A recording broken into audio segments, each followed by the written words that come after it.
আজ বলবো হাওড়া জেলার অন্তর্গত বাগনান থানার বাঙালপুর গ্রামের একজন প্রসিদ্ধ নেতা বিভূতিভূষণ ঘোষকে নিয়ে কিছু কথা।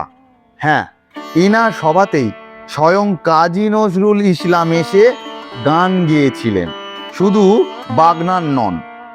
বাগনান নন, সমগ্র উলুবেড়িয়া মহকুমায় স্বদেশী আন্দোলনের জনক ছিলেন তিনি।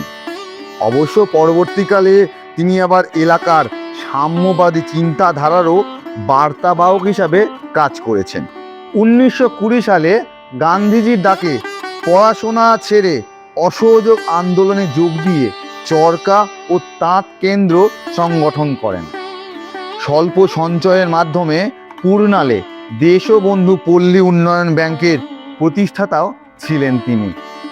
যোগ্য কর্মী তৈরির জন্য হাড়ো মডেল প্রাইমারি স্কুলে শিক্ষকতা, বিপ্লবী বিপিন বিহারী গাঙ্গুলির পরামর্শে বাইনান উচ্চ বিদ্যালয় শিক্ষকতা নিয়ে ছাত্র সংগঠন তৈরি।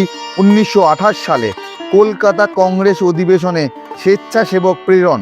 1930 সালে আইন অমান্য আন্দোলনের জন্য বাঙালপুরে 1 মাসের প্রশিক্ষণ শিবির সংগঠন।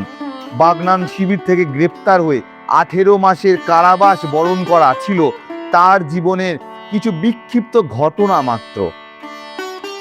বিভূতি ঘোষের নামে দামোদরের ওপর একটি ব্রিজও রয়েছে। হ্যাঁ, এই সেই ব্রিজ। এই ব্রিজটি আমতা এবং বাগনান শহরের মধ্যে সড়ক পথে ক্রমাগত যোগাযোগ স্থাপনের কাজ করে চলেছে।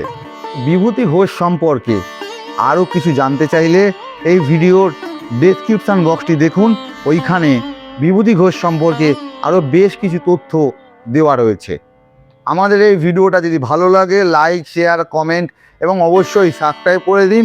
আমাদের সঙ্গে থাকুন, ফিল্মওয়ালায় থাকুন। নমস্কার, ধন্যবাদ।